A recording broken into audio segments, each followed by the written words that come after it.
uyu ni umurizo w'inka y'ibara rimwe, ibara bita igitare mu kinyarwanda.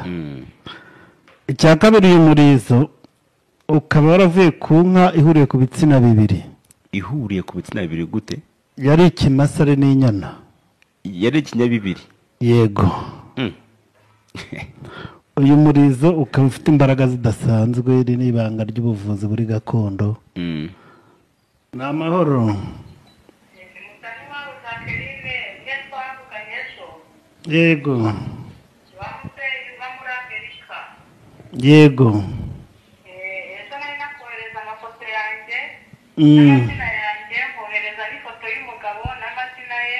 Yego.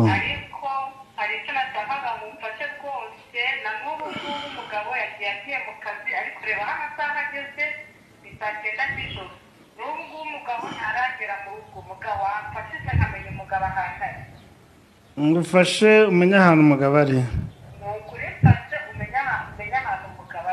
Ngaho urebamo hano. Uri kureba hano?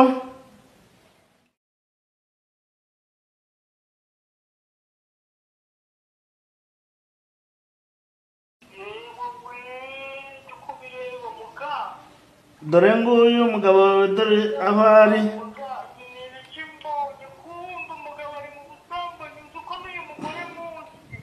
Ye, wamubonye? Ni umuturanyi wawe? Wamubonye?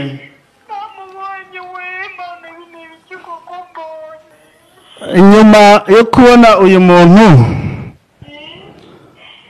urifuza ko nagufasha kindi ki?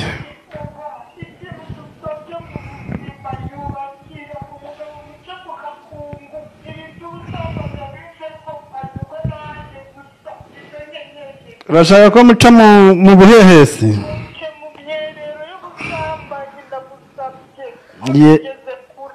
Yego. Mugabo reka mugarure mu rugo. Yego, reka muhuze abandi bagore.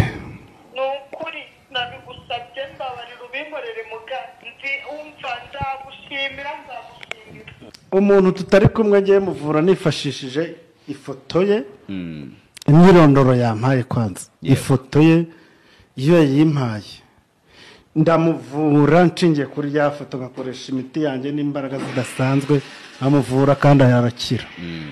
Ufite umugabo cyangwa ufite umubana nk'abashakanye, urubyaro rwa